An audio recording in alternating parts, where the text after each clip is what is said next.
Korak Prime loomed in the darkness of space like a giant iron fist. The planet was a fortress.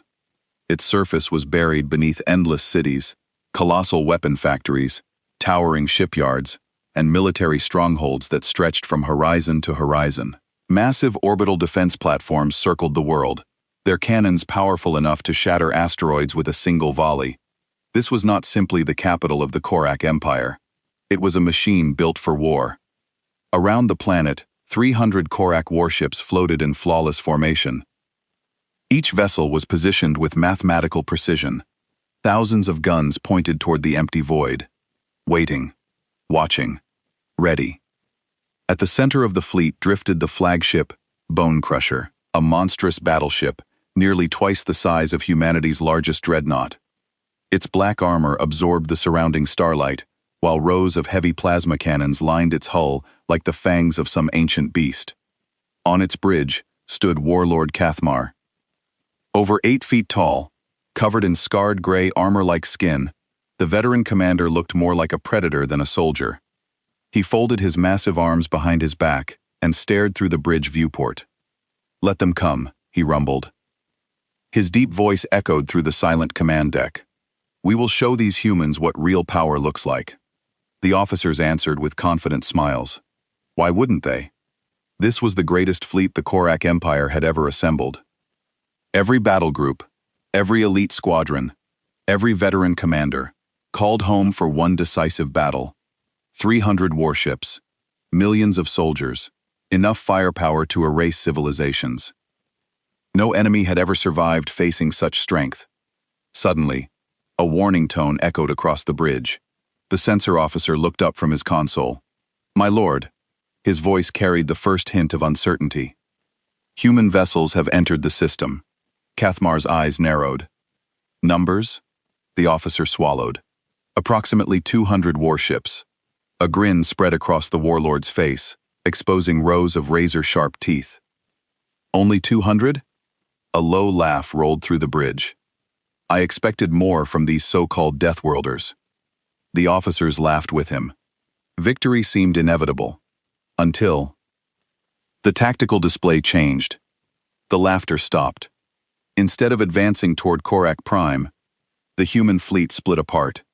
One formation veered to the left. Another disappeared to the right. Several squadrons accelerated toward the outer planets. Others vanished into nearby asteroid fields.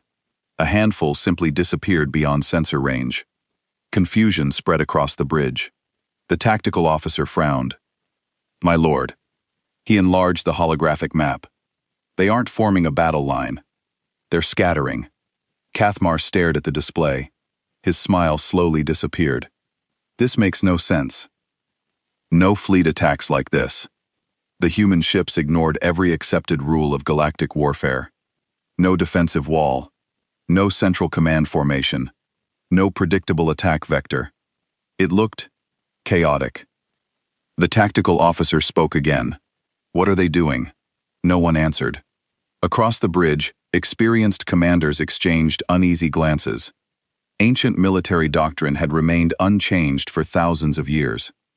Every civilized species fought the same way. Formation, discipline, predictability. But humans never seemed interested in doing what everyone else expected. Cathmar's instincts suddenly screamed that something was wrong, very wrong. He leaned toward the tactical display. "Track every human ship. I want constant updates. Don't let a single one disappear." The sensor officer hesitated. "My lord," Cathmar looked at him sharply. "What is it?" "We've already lost contact with 37 human ships." Silence filled the bridge. "They've entered the asteroid belts, and our sensors can't find them anymore." For the first time that day, the mighty Korak fleet stopped feeling like hunters, and began wondering if they had just become the prey. "Running scared," Cathmar replied. "They see our mighty fleet and lose their courage." He was wrong. Admiral Hyun Woo was doing something the Korach had never seen before. He was using the entire solar system as his battlefield. On the human flagship Soul's Pride, Hyun Woo studied the tactical display. His fleet was spread across millions of kilometers, but every ship was in the perfect position. "Captain Su," Take Battle Group Delta around the gas giant, he ordered. Use its gravity to increase your speed. Yes, Admiral, came the reply. Captain Kyung-soo commanded 20 of humanity's fastest ships. They dove toward the massive gas giant that orbited beyond Korak Prime. As they swung around the planet, gravity pulled them faster and faster. When they emerged from behind the gas giant, they were moving at incredible speed. Their kinetic missiles would hit even harder when fired at this velocity. Commander Hyewan led another group toward the asteroid belt. Her ships were smaller, but more maneuverable. They could hide among the rocks and strike without warning. Remember, she told her captains, we're not here to fight fair. We're here to win. Her ships scattered into the asteroid field like metal fish, finding hiding spots in a coral reef. The Korvax sensors lost track of them immediately. Meanwhile, Engineer Bo Young worked frantically on a secret weapon deep inside the human flagship. She was making final adjustments to something called a stellar manipulation device. Are you sure this will work? Asked her assistant. It worked in the lab, Bo Young replied, but we've never tested it on a real star. The device was designed to cause solar flares. If it worked, the energy burst would disable every electronic system in the solar system for several minutes. That would give the humans a huge advantage. How close do we need to get? Her assistant asked. Close enough to drop a probe into the star's corona. Both of them knew how dangerous that was. No ship had ever gotten that close to a star and survived. Colonel Sung-ho prepared his ground assault troops. 3,000 Marines waited in dropships, ready to attack the planet's surface. They had studied maps of Korak Prime for weeks. Listen up, he told his soldiers. This planet has never been invaded. The Korra think it's impossible to attack. Today, we proved them wrong. The Korak homeworld was heavily defended. Energy shields protected every major city. Anti-ship weapons covered the sky. Underground bunkers held millions of core civilians and soldiers. But humans had learned to fight in worse places than this. Remember your training, Shung-ho continued. We're not here to destroy everything. We're here to end their war machine and free their slaves. Warlord Keithmar was getting impatient. The human ships had been moving around his system for an hour without attacking. What are they waiting for? He demanded. Perhaps they're planning something, suggested his advisor. Planners attack. Only cowards make plans. That was the difference between humans and Korak. The Korak relied on brute force and fear. Humans used intelligence and strategy. The battle began when Captain Kyung-soo's group emerged from behind the gas giant. 20 human ships moving at tremendous speed fired everything they had at the Korak formation. The missiles hit like meteors. They punched through Korak shields and armor, as if they were made of paper. 6 enemy ships exploded before they could react. Returned fire, screamed Kathmar. The Korvax fleet turned toward Kyung-soo's ships and began shooting. Energy beams and plasma balls lit up space like a deadly fireworks show. But the human ships were already moving again. They had fired their missiles and now flew away at maximum speed. The Korech weapons missed their targets. Chase them, Kathmar ordered. Half his fleet broke formation and pursued the human ships.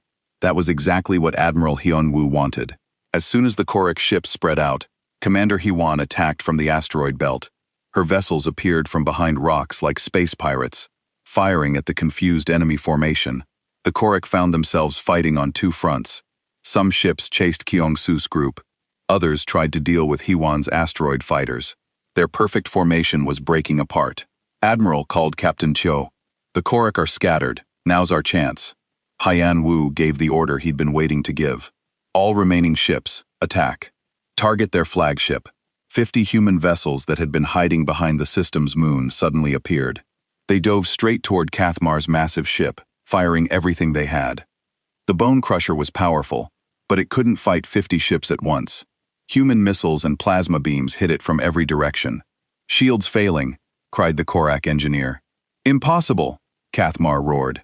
This ship is invincible. But nothing was invincible against human determination. The flagship's armor cracked under the constant bombardment. Down on the planet's surface, the real surprise was about to begin.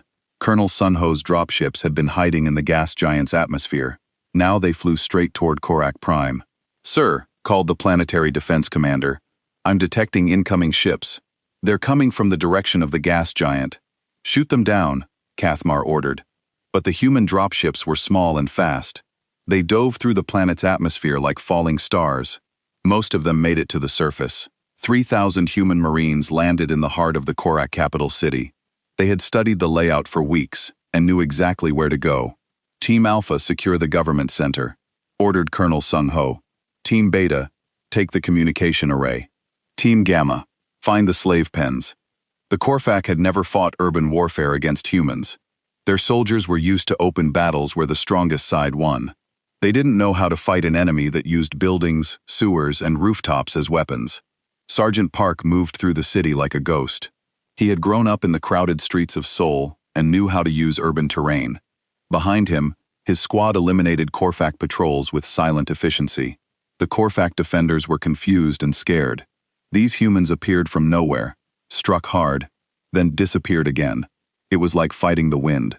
"Where are they?" cried a Corps officer. "Our sensors show humans everywhere, but we can't find them." That was because humans fought differently than any species the Korfak had encountered. They used stealth, speed, and intelligence instead of brute force. In space, the battle was reaching its climax. The Korak fleet was in chaos. Ships burned and exploded throughout the system. Cathmar's flagship was barely holding together. "My lord," his advisor said urgently, "we must retreat. We cannot win this battle." "Retreat!" Cathmar's eyes blazed with fury. The Korak Empire does not retreat, but his empire was dying around him. More than half his ships were destroyed or disabled. The humans had torn his perfect formation apart with tactics he couldn't understand. That's when Engineer Bo Young made her final move. "Admiral," she called over the radio, "stellar manipulation devices ready. Recommend all ships prepare for electromagnetic pulse." "Do it," Hyan Wu ordered. A small probe launched from the human flagship and flew straight toward Korak Prime Star. It had to get very close to work, but the probe was designed for the suicide mission. The probe dove into the star's corona and exploded. For a moment, nothing happened. Then the star began to flare. A massive burst of electromagnetic energy erupted from the star. It washed over the entire solar system like an invisible tsunami.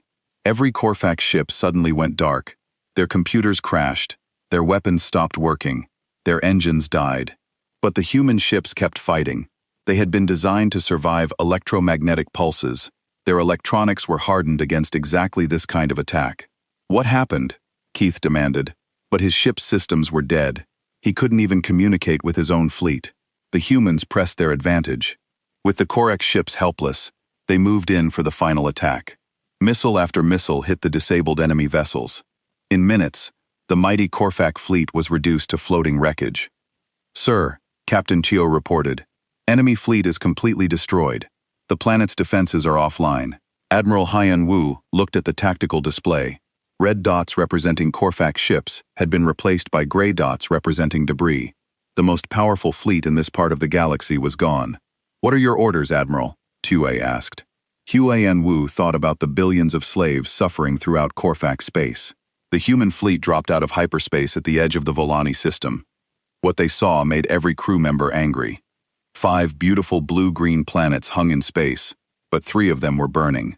Smoke covered the continents. Cities that had stood for thousands of years were now just craters. "My God," whispered Captain Tio. Above the planets, 50 Korak warships moved slowly through space. They looked like metal spears with engines attached. Some ships fired down at the planets below. Others waited near large cargo vessels. "Those cargo ships are full of prisoners," said Intelligence Officer Dong Min. "Our sensors show thousands of life signs packed inside." Admiral Haihoon Wu watched the slave ships through his telescope. He could see small figures pressed against tiny windows. They looked like tall, thin humans with pale green skin. Many of them were children. Admiral called Communications Officer Soman. "The Korak are sending a message." A rough voice came through the speakers. It spoke in broken human language. "Unknown ships. This is Commander Zathar of the Korak Empire. You are in our territory now. Turn around and leave, or we will destroy you." So men looked at the Admiral. "Should I answer?" "Yes," Hyan Wu said. His voice was cold as space. "Tell them we're here for the Vani. Tell them to release the prisoners." The Korak commander laughed. "The Vani belong to us now. Their worlds are ours. Their people are our slaves. Go away, little humans, before we add you to our collection." Hyan Wu had heard enough. He opened a channel to his fleet. All ships, battle stations, no warnings, no mercy. These monsters have killed innocent people and enslaved children. Today that ends. Across the human fleet, weapons powered up, missile tubes opened, shield generators hummed to life. Captain Minho commanded Battle Group Alpha. His ships moved to the left side of the Korak formation. They were the newest human vessels built for long-range fighting. Target their heavy cruisers first, Minho ordered. Take out their biggest guns. The human ships fired together. Hundreds of missiles streamed across space. But these weren't normal missiles. They were kinetic weapons, solid metal rods accelerated to incredible speeds. The Korfak had never seen anything like them. Their energy shields were designed to stop lasers and plasma. The human missiles passed right through the shields like they weren't there. 3 Korfak heavy cruisers exploded in balls of fire. The other Korfak ships stopped what they were doing and turned toward the humans. "Impossible!" screamed Commander Zathar. "How did they get through our shields?" His weapons officer was just as confused. "Sir, they're using primitive projectiles. Our shields don't stop solid objects. Then use our armor. Fire everything we have." The Korak's ships began shooting. Red energy beams and blue plasma balls flew toward the human fleet. But the humans were ready. Commander Sujin led her destroyer squadron through the asteroid belt between the planets. Her ships were smaller than the Korfak vessels, but much faster. "Use the rocks as cover," she ordered. "Make them come to us." The human destroyers disappeared behind the asteroids. When Korak ships followed them, they found themselves in a maze of floating rocks. The humans knew exactly where they were going. The Kor did not. Sujin's ships appeared from behind asteroids, fired their weapons, then disappeared again. It was like fighting ghosts. "This is Destroyer Allen," called one of her captains. "I have 2 Korak frigates following me. Lead them toward Asteroid Field 7, Sujin answered. "We have a surprise waiting." The human destroyer flew straight toward a cluster of large rocks. The Korak ships followed, firing their weapons. At the last second, the human ship dove below the asteroids. The Korak ships flew right into a trap. Hidden behind the rocks were 3 more human destroyers. They fired together, turning the Korfak frig into scrap metal. Back in the main battle, Admiral Hun Wu watched his fleet tear apart the Korfak formation. The aliens had expected a fair fight between equal forces. Instead, they found themselves fighting an enemy that thought completely differently. "Sir," called Engineer Yao Jin from the weapon control room, "plasma cannons are ready to fire. Target the slave ship's engines," Han Wu ordered. "Disable them, but don't destroy them. There are prisoners inside." The secret plasma cannons fired for the first time in battle. Thin beams of pure energy sliced through space. They cut the engines off the Korfak cargo ships without touching the prisoner compartments. The slave ships stopped moving. Now they couldn't escape with their captives. Commander Zathar was losing his mind. Half his fleet was destroyed. The other half was running away or hiding behind planets. "What are these humans?" he screamed. "Why don't they fight like civilized beings?" His tactical officer tried to explain. "Sir, they're using the environment against us. They fight like wild animals." That was exactly right. Humans had learned to fight on a world where everything tried to kill them. They used every advantage they could find. Down on the planet's surface, Colonel Wubin and his Marines prepared for ground operations. Their dropships flew through the burning atmosphere toward Korak landing sites. "Remember your training," Wubin told his troops. "These lizards are strong, but they've never fought anyone like us." The dropships landed near a core base. 200 human Marines jumped out and immediately spread into the forest. They moved like hunters using trees and rocks for cover. The Korak ground troops were confused. They were used to fighting other aliens who stood in lines and shot at each other. Humans didn't fight that way. Marine Sergeant Kang Ho crawled through tall grass toward a core patrol.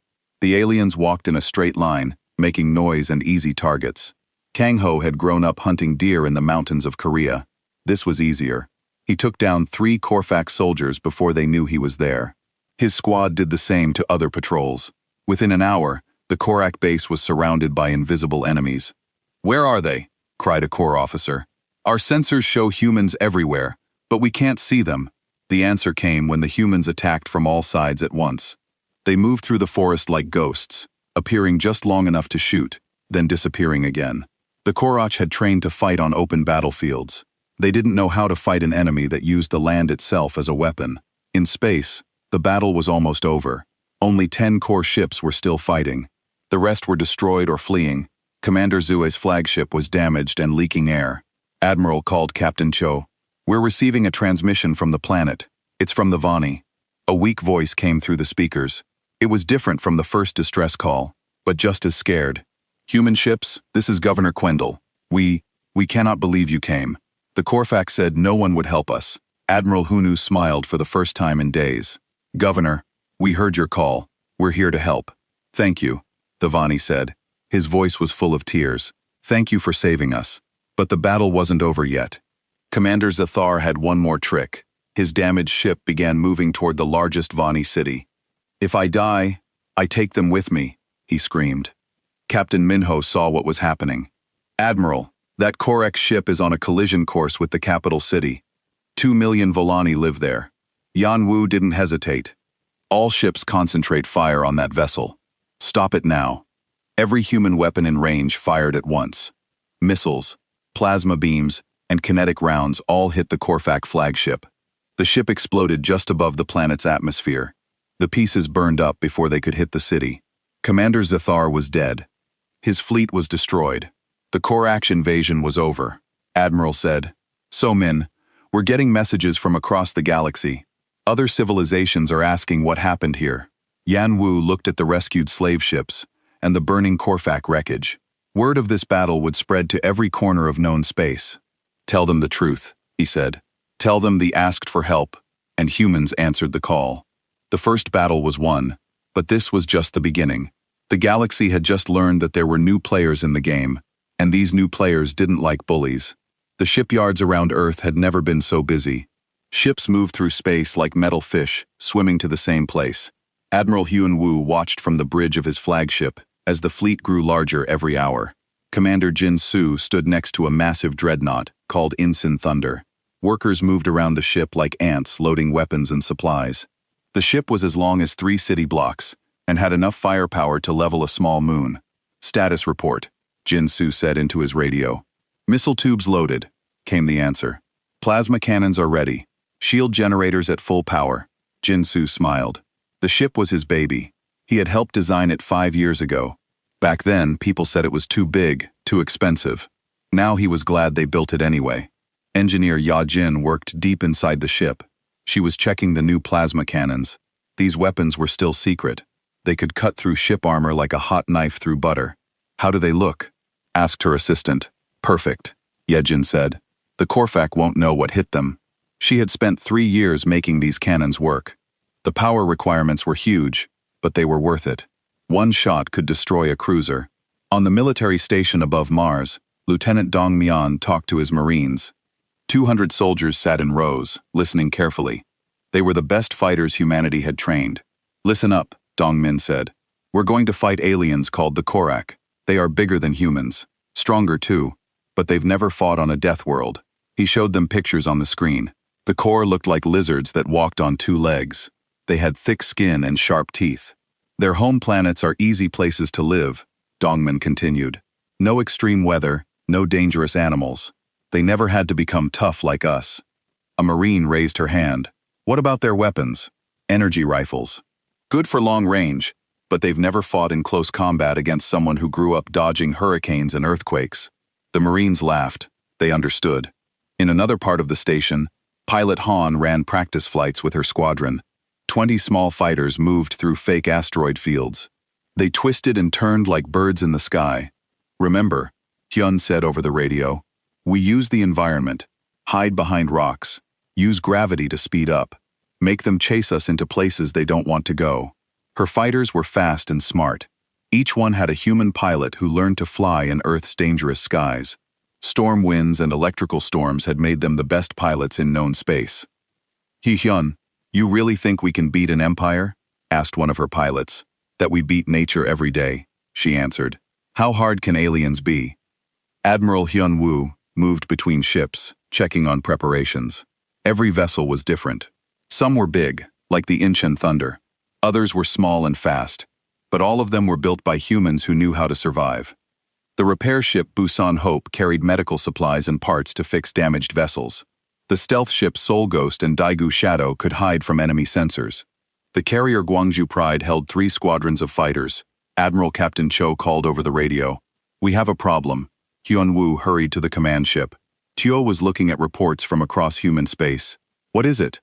Colony worlds are sending their own ships. Mars wants to send their defense fleet. The Jupiter colonies are loading up cargo ships with weapons. Even the asteroid miners want to help. Hyun-woo looked at the numbers. If everyone came, they would have over 400 ships. That was more than most alien civilizations had in their entire military. Do we need that many? Chogo asked. Maybe not, Hyun-woo said. But this isn't just about the OS anymore. This is about showing the galaxy who humans are. He thought about the bigger picture. Other alien races were watching. They had heard about humans, but never seen them fight. This battle would tell everyone what Earth was capable of. On Luna Base, Dr. Sun Men worked with alien technology. Traders had brought examples of Korvac weapons over the years. Now he was taking them apart to understand how they worked. Their energy shields are strong against heat, he told his team. But they don't stop solid objects very well. His assistant looked confused. What does that mean? It means we use kinetic weapons, bullets and missiles that just hit really hard. Sun Men had learned something important. The Korvac had been fighting other aliens for so long that they designed their defenses for energy weapons.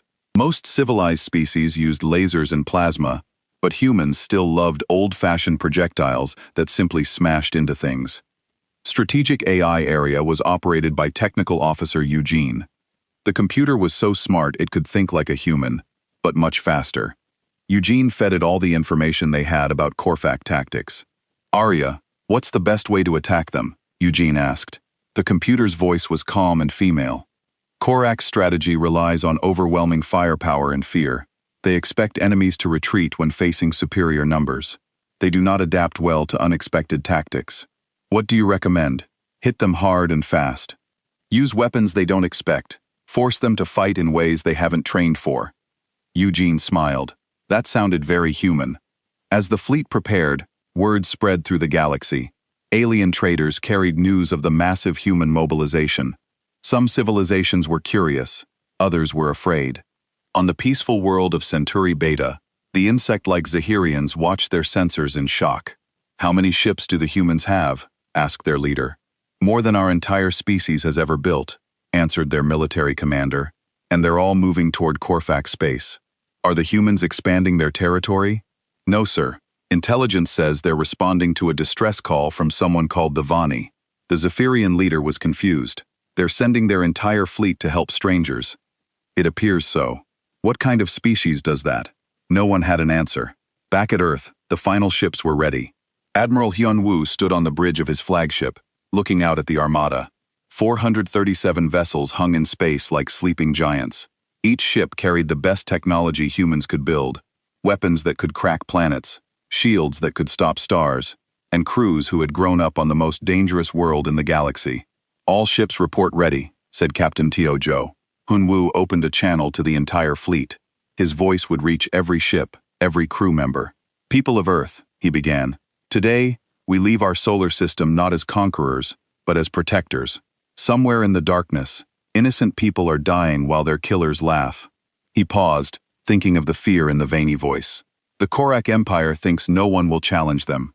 They think they can kill anyone they want. Today they learned that humans don't let bullies win. Across the fleet, crews cheered. We go not for glory or territory. We go because someone asked for help. And when humans hear that call, we answer. Admiral Hyun-woo gave the order that would change the galaxy forever. All ships jumped to hyperspace. Let's go save some friends. The armada disappeared into the void, leaving Earth behind. They were heading toward a war that would teach the universe what Deathworlders could do when they were angry. The Korvac had no idea what was coming for them. The alarms screamed through the halls of Terran Defense Command. Admiral Hyun-woo ran down the metal corridor, his boots hitting the floor hard. He had been sleeping when the call came. Now he was wide awake. The communication center was full of people. Screens showed waves and numbers that meant nothing to most humans. But to the experts here, they told a story of fear and death. What do we have? Hyun-woo asked as he entered the room. Chief Communications Officer Sin looked up from her station. Her face was pale. Admiral, we got a signal from outside our space. It's not from any species we know. She played the recording. The voice was high and scared. The words came through the translation system in broken pieces. Please, anyone, help us. We are Republic. The Korvac Empire attacks our worlds. They kill our people. They take our children. Our ships are broken. Our cities burn. Please help. We heard humans might fight. Please. The message ended. The room was quiet. Yun-Woo felt something cold in his stomach. How far away are they? 3 weeks at best speed, answered Captain Tujo. He stood near the star maps. The Vani Republic is small, maybe 10 worlds, all peaceful farming planets. What about these Korak? Hyun-Woo asked. Lieutenant Dong Mian stepped forward. He was the intelligence officer. We know a little. Other alien races fear them. They say the Korfak take slaves. They destroy worlds for fun. No one fights them because they are too strong. General Mong crossed her arms. She was older than most officers here. Admiral, this could be a trap. We don't know these aliens. Why should we care about their war? Because they asked for help, said Captain Chuejo. His voice was angry. They are dying and they called us. We are not the galaxy's police, Myong said back. Our job is to protect Earth and human colonies. Hyun-Woo listened to them argue. He looked at the star map. The Vani worlds were far away. It would take weeks to get there. By then, everyone might be dead. But something about the message bothered him. The fear in that voice was real. They had called humans because they heard humans might fight. What did that mean? So men, play it again, he said. The scared voice filled the room once more. This time, Hyun-Woo heard something else. At the end, there were other sounds, explosions, screaming. Then the signal cut off. That was live, Sin said quietly. They were being attacked while they sent this. The room went quiet again. Everyone knew what that meant. Admiral, said Engineer Yajin from across the room. We're picking up more signals from that area, but these are different. She put the new recording on the speakers. This voice was deep and rough. It spoke in another language. The translation came through slowly. Korak Fleet Commander to all ships. The harvest goes well. These Vani are weak, like all plant eaters. Take the young ones for slaves. Kill the rest. Leave nothing that can fight back. Another voice answered. What about their distress calls, Commander? Let them call. No one will answer. No one fights the Korak Empire. We rule this part of space now. Laughter came through the speakers. Cold, cruel laughter. Hyun-Woo felt anger growing in his chest. These Korak were killing innocent people. They were laughing about it. How many ships do they have in that area? He asked. Dong Men checked his data. Maybe 50 ships. All military. They have been taking over small worlds for months, and we know nothing about their technology. Some reports from traders. Their ships are big but slow. They use energy weapons and missile tubes. Nothing special. General Myong stepped closer to Hyun-Woo. Admiral, even if we could help, it would mean war. Are you ready to fight an alien empire for strangers? Hyun-Woo looked around the room. He saw the faces of his officers. Some looked worried. Others looked angry. All of them were waiting for his decision. He thought about Earth. Humans had spent centuries fighting each other. Wars over land, resources, ideas. Millions had died. But humans had also learned something important. Sometimes you had to fight for what was right. How fast can we mobilize the fleet? He asked. Captain Cho's eyes went wide. You want to send ships? All of them, Han-Woo said. Every ship we have. That's over 200 vessels, Myong said. You want to send our entire military to help aliens we never met? Yes. The room exploded with voices. Officers talked over each other. Some supported the idea. Others called it crazy. Hyun-Woo raised his hand. Everyone stopped talking. Listen to me, he said. Humans have always been fighters. We fight when someone threatens our family. We fight when someone threatens our friends. Today, someone is threatening innocent people who asked for our help. He pointed at the speakers. Those Korfak think no one will fight them. They think they can kill anyone they want. They're wrong. But Admiral Summon said, what if we lose? What if they're too strong? Hai-Woo smiled. It was not a happy smile. So men, do you know what other aliens call Earth? She shook her head. They call it a death world. They say nothing should be able to live here. Too much gravity, too much radiation, weather that kills, earthquakes, volcanoes, diseases. But we didn't just live here. We became the strongest thing on the planet. He looked around the room again. These Korchech have never fought a death world species. They don't know what humans can do when we're angry. So, we go to war? Tio asked. We go to help, Hyun-Woo corrected. And if the Kor won a war, we'll give them one they'll never forget. General Myong sighed. If we do this, There's no going back. The whole galaxy will know about us, and good, Hyun-woo said. Let them know that humans protect the innocent. He turned to his communications officer. So Min, send a message to all fleet commanders. Full mobilization. Every ship that can fly, I want ready in 48 hours. What should I tell them about the mission? Yan-woo looked at the star map one more time. Somewhere out there, people were dying while aliens laughed. Not anymore. Tell them we're going to save some friends, and tell them to bring everything. We might need to break some things along the way. As officers ran to carry out orders, Hyun-woo stayed in the communications center. He listened to the Vani distress call one more time. The fear in that voice was real, but soon the Korfak would learn what real fear felt like. The Deathworlders were coming. The news traveled faster than any ship. Across the galaxy, aliens whispered the impossible story. The mighty Korak Empire had been defeated, not by another empire, not by a coalition of worlds, but by a single species that nobody had heard of before. On the water world of Aquarius, the dolphin-like citations held an emergency council meeting. Show me the battle recordings again, demanded their prime speaker. The hologram replayed the destruction of the Korfak fleet. 50 warships reduced to scrap metal in less than 6 hours. How many human ships were destroyed? Asked a council member. None, came the answer. The humans lost 0 vessels. A few were damaged, but all survived. The council chamber fell silent. That was unthinkable. Meanwhile, on Korak Prime, the home world of the Empire, Warlord Kathmar received the worst news of his long life. What do you mean? Defeated, he roared at the messenger. The small Korfak officer trembled. My lord, Commander Zathar's entire fleet was destroyed. These humans use weapons we've never seen. They fight like demons. Keithmar had built his empire by conquering 12 star systems. His fleet was the terror of this part of the galaxy. No one had ever beaten the Korfak in a real battle. How many ships do these humans have? Intelligence reports over 400 vessels, my lord. 400? Keithmar stood up from his metal throne. That's impossible. No single world can build that many ships. But the reports kept coming in. Not just about ships, but about the humans themselves. They fought using tactics no civilized species would consider. They turned asteroids into weapons. They used planets' gravity to speed up their missiles. They treated space itself like a battlefield. My lord, said his chief advisor, perhaps we should negotiate with these humans. Kathmar's eyes blazed with anger. The Korach Empire does not negotiate. We conquer or we destroy. He began planning his response. The Grand Fleet would mobilize. Every ship in Korfak would gather at the home world. Then, they would crush these upstart humans and show the galaxy who really ruled. But mobilizing took time, and the humans weren't waiting. Admiral Hyun-woo had split his fleet into hunting groups, while most ships stayed to help the rebuild. Fast attack squadrons spread out across Korak territory. Captain Jae-won commanded the stealth frig Busosan Ghost. His ship was designed to be invisible to enemy sensors. He used this advantage to gather intelligence deep in Korfak.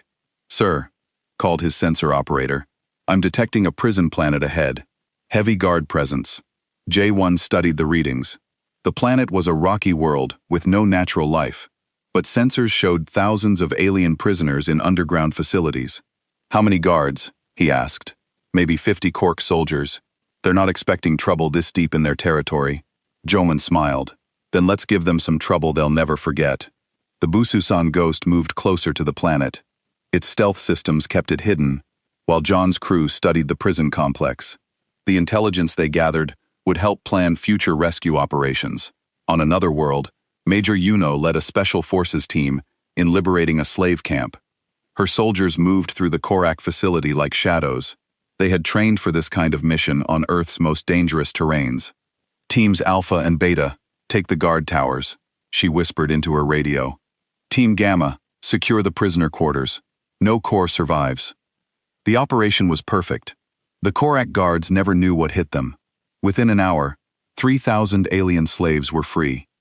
Yuno's teams had also collected detailed records of Korak operations. The freed slaves told horrible stories. The Korfak didn't just take prisoners for work. They enjoyed causing pain. They killed prisoners for entertainment. Children were separated from their parents and sold to the highest biders. How long have you been here? Hono asked an elderly alien who looked like a walking tree. 10 cycles, the alien answered. My whole family was taken. My children, I don't know if they're still alive. Yunio felt anger burning in her chest. We'll find them, she promised, all of them. Back on Earth, Dr. Sun Min worked day and night, analyzing captured Korvac technology. His team had recovered weapons, computers, and ship parts from the battle at the Volani worlds. What have you learned? Asked Admiral Hyun Woo during a video call. Their technology is advanced but specialized, Sun Men explained. Everything is designed for fighting other energy weapon civilizations. They've never faced kinetic weapons or stealth technology. What about their defenses? Strong against heat and radiation, weak against physical impact and certain frequencies. We can exploit that. Sun Men had also discovered something interesting about Korvac society. They were not just warriors. They were slavers who built their entire economy on captured workers. Admiral, the Korvac Empire isn't sustainable, he continued. They don't produce enough food or technology on their own. They need constant conquest to survive. So, if we cut off their supply of new slaves, their whole system collapses. That gave Admiral Hyun Woo an idea. Instead of just fighting the Korvac military, humans could target their entire economy. Strategic AI area operated by Eugene had been analyzing Korvac battle tactics and social structure. The computer's conclusions were disturbing. Arya, how long has the Korvac Empire existed? Eugene asked. Approximately 800 Earth years, the AI replied. They have conquered 47 star systems and enslaved 63 different species. That's billions of people. Correct. Current slave population is estimated at 12 billion beings. Eugene felt sick. The Korvac Empire was built on the suffering of billions of innocent people. And until now, no one had been strong enough to stop them. What's their military strength? Total fleet size, approximately 600 ships of various classes. However, these are spread across their territory. The largest concentration is at their home world. How does that compare to our fleet? Human technology is superior in every measurable way. Human tactics are unpredictable and effective. Probability of human victory and direct confrontation, 97%. Those were good odds, but Eugene worried about the cost. Even if humans won, millions might die in the fighting. Across the galaxy, other civilizations watched the growing conflict with fear and hope. Many species had lost worlds to the Korvac over the centuries. Now, for the first time, someone was fighting back. The Crystalline Collective sent a secret message to Earth. These beings were made of living crystal and communicated through light patterns. Greetings, human warriors, their message said. The Korvac destroyed our outer colonies 50 years ago. We offer our industrial support to your cause. Similar messages came from a dozen other species. The Korvac had made many enemies over the centuries, but not everyone supported the humans.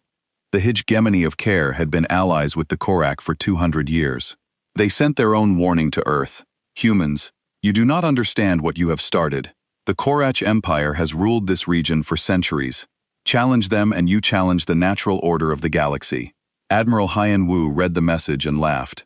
Natural order? Since when is slavery natural? He sent back a simple reply. The natural order is about to change. As more intelligence reports came in, the true scope of Korvac crimes became clear. They had destroyed entire civilizations. Peaceful species that never hurt anyone were wiped out or enslaved. The worst discovery came from Captain Jan's reconnaissance mission. On a dead world called Vrex 7, his team found the remains of a species called the Harmony Singers. These beings had been famous across the galaxy for their beautiful music. Sir called his archaeological officer. We found records of what happened here. The recordings showed a peaceful world of cities that looked like musical instruments. The Harmony Singers had welcomed Korvac visitors, offering to share their art and culture. The Korvac had killed them all in a single day just for fun. When this recording reached Earth, even the most peaceful humans called for war. The Korvac Empire wasn't just an enemy. It was a cancer that had to be cut out of the galaxy. Admiral Hyun Woo made his decision. The limited raids and rescue operations weren't enough. It was time to destroy the Korvac Empire completely. He sent orders to every human ship in space. Converge on Korvac Prime. We end this now. The message was intercepted by alien intelligence services across the galaxy. Everyone knew what it meant. The Deathworlders were going to attack the heart of the Empire. This would be the battle that decided the future of this part of space. On Korvac Prime, Warlord Kathmar received his own intelligence reports. 200 human ships were approaching his homeworld. He smiled, showing rows of sharp teeth. Finally, he growled, "These humans want a real fight. Let them come. We'll show them why the galaxy fears the Corfac." He had no idea what he was about to face. The humans weren't just coming to fight. They were coming to deliver justice.